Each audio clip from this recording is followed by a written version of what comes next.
Hello learners, welcome back to my channel Ed learning.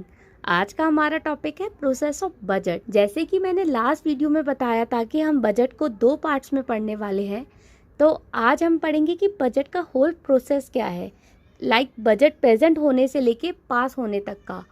और जैसे कि हम बजट क्या है उसको लास्ट वीडियो में डिस्कस कर चुके हैं, तो उस वीडियो को देखने के लिए ऊपर दिए गए लिंक पे क्लिक करें। तो बजट का पूरा प्रोसेस जानने के लिए वीडियो को लास्ट तक देखें। अब सबसे पहला स्टेप है बजट प्रेजेंटेशन। बजट को प्रेजेंट कैसे किया जाता है? बजट को जो प्रेजेंट करते हैं वो है finance minister of government of India, और एवरी ईयर के 1 फरवरी को बजट प्रेजेंट किया जाता है। बजट को प्रेजेंट किया जाता है through a speech that is known as budget speech. सबसे पहले बजट जो प्रेजेंट किया जाता है वो लोकसभा में प्रेजेंट किया जाता है, जिसके बारे में हम टाइप्स ऑफ बिल वाली वीडियो में हम पढ़ चुके हैं। लोकसभा में प्रेजेंट होने के बाद उसको राज्यसभा में प्रेजेंट किया जाता है, लेकिन राज्यसभा में बजट को सिर्फ डिस्कस कर सकते हैं, उनको वोट करने की कोई पावर नहीं होती है। स्पीच का जो फर्स्ट पार्ट होता है वो जनरल इकोनॉमिक सर्वे के बारे में होता है, और जो सेकंड पार्ट होता है वो टैक्सेशन प्रपोजल के बारे में होता है for ensuring the financial year. Next step आता है जनरल डिस्कशन। बजट प्रेजेंट होने के बाद उसके ऊपर डिस्कशन होती है। अब यहाँ पे सिर्फ जनरल एस्पेक्ट्स पे डिस्कशन होती है, जो होते हैं फिस्कल और economic policy of the government. Taxation और एक्सपेंडिचर पे डिस्कशन नहीं होती है जनरल डिस्कशन में। जनरल डिस्कशन दोनों हाउसेस में होती है और कम से कम 3-4 दिन तक तो चलती है। जनरल डिस्कशन बजट प्रेजेंट होने के कुछ ही दिनों बाद स्टार्ट हो जाता है। लोकसभा में बजट को पूरा भी डिस्कस कर सकते हैं या उसके कोई पार्ट को भी डिस्कस कर सकते हैं, और जनरल डिस्कशन के एंड में फाइनेंस मिनिस्टर सारे क्वेश्चंस को रिप्लाई करते हैं। During general discussion no cut motion can be apply, and most importantly इस स्टेज में बजट को हम वोटिंग के लिए सबमिट नहीं कर सकते हैं। नेक्स्ट स्टेप है स्क्रूटनी बाय डिपार्टमेंटल कमिटीज। अब क्या होता है, जो बजट है उसको स्क्रूटनी की जाती है by 24 departmental standing committees. General discussion होने के बाद हाउस को एडजर्न कर दिया जाता है फॉर अ फिक्स पीरियड, और ये जो एडजर्नमेंट का टाइम होता है ये एटलीस्ट 3 to 4 वीक्स का होता है, और उस पीरियड के दौरान जो भी डिमांड फॉर ग्रांट्स होते हैं मिनिस्ट्री या डिपार्टमेंट के, वो एग्जामिन और डिस्कस किए जाते हैं स्टैंडिंग कमेटी द्वारा, और फिर एक रिपोर्ट बनाई जाती है सेपरेटली। हर डिपार्टमेंट और मिनिस्ट्री की सेपरेट रिपोर्ट बनाई जाती है, और वो रिपोर्ट सबमिट कर दी जाती है दोनों हाउसेस को, Lok Sabha and Rajya Sabha. Standing committee का जो सिस्टम है वो स्टैब्लिश हुआ था 1993 में, जिससे कि जो मिनिस्ट्री और डिपार्टमेंट के ऊपर जो फाइनेंशियल कंट्रोल है वो और भी ज़्यादा डिटेल और कॉम्प्रिहेंसिव हो सके। नेक्स्ट स्टेप है voting on demand of grants. जब कमेटी की रिपोर्ट सबमिट हो जाती है उसके बाद लोकसभा में ministry wise demand for grants को वोटिंग के लिए लिया जाता है। The most important point is जो वोटिंग है वो सिर्फ और सिर्फ लोकसभा में होती है। राज्यसभा में डिमांड फॉर ग्रांट के लिए कोई वोटिंग नहीं होती है, सिर्फ और सिर्फ डिस्कशन होता है। Voting is confined to the votable part of the budget. अब votable part of the budget के लिए ही वोटिंग होती है। जो चार्ज एक्सपेंडिचर है कंसोलिडेट फंड ऑफ इंडिया से के, जिसके बारे में हमने लास्ट वीडियो में पढ़ा था, उसको वोट नहीं किया जाता है। जो चार्ज एक्सपेंडिचर होते हैं उनको सिर्फ और सिर्फ डिस्कस किया जाता है।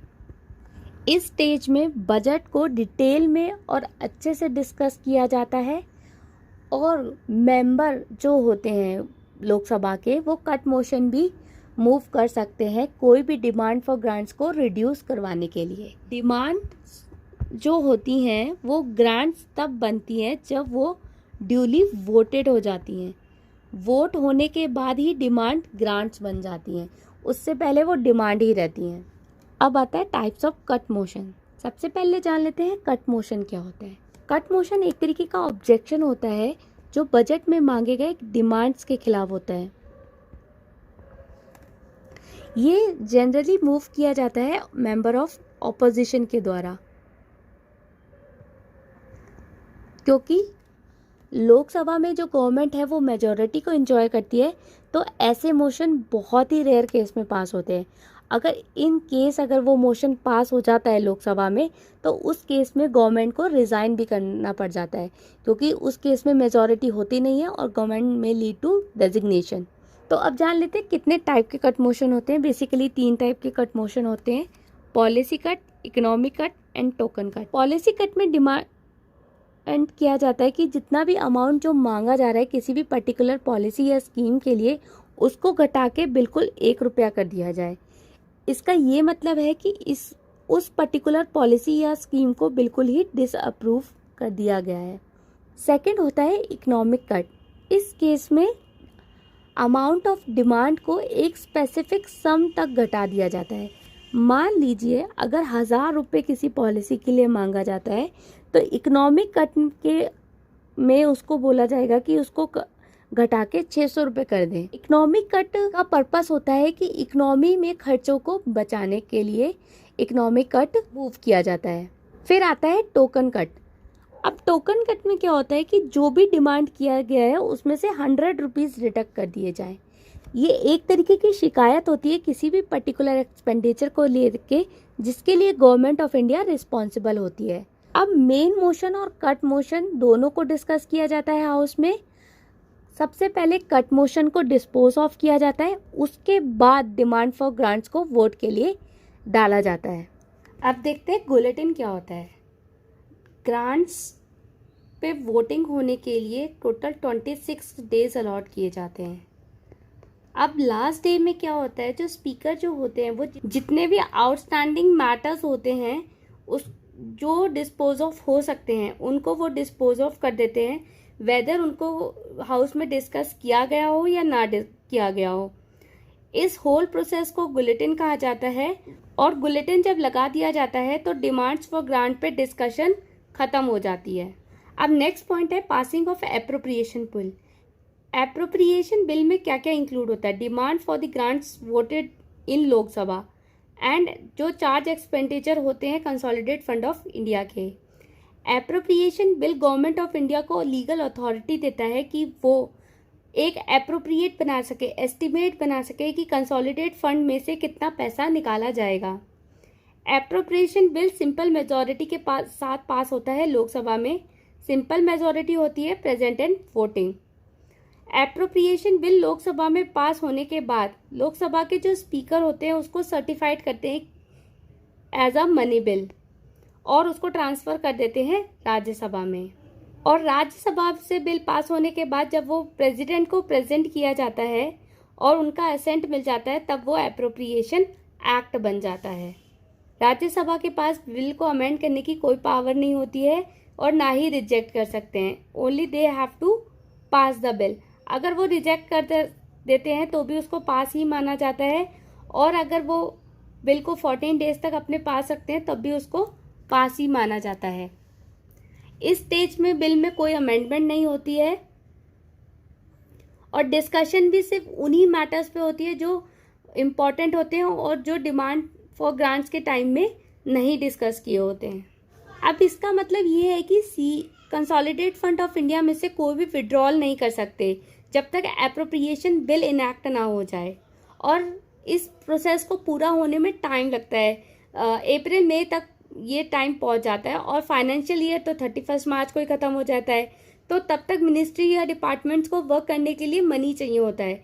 तो उस सिचुएशन में क्या होता है कि कॉन्स्टिट्यूशन ने ऑथराइज किया है लोकसभा को कि वो ग्रांट्स कर सकते हैं in advance in respect to estimate expenditure for the part of the financial year. उस प्रोविजन को वोट ऑन अकाउंट कहा जाता है। Vote on account general discussion के बाद ही पास कर दिया जाता है और उसकी जो वैल्यू होती है वो टोटल एस्टिमेट की 1/6 वैल्यू होती है वोट ऑन ग्रांट की। And last step is passing of finance bill.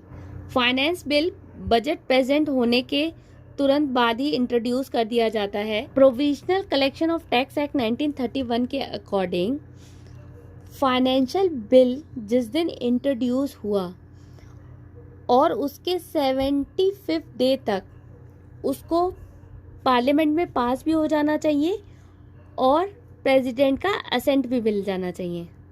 Finance bill taxation proposal भी कंटेन करता है, तो इसको पास तभी माना जाएगा लोकसभा के after the demand for the grants have been voted and total expenditure is known. The finance act complete the process of the enactment of the budget. So learners, this is all about the process of the budget. Budget कैसे introduce होता है और किस तरीके से पास होता है। I hope सबको वीडियो पसंद आया होगा। अगर वीडियो पसंद आया है उसको लाइक करें, शेयर करें और चैनल को सब्सक्राइब करना ना भूलें। Till then, stay happy, stay safe.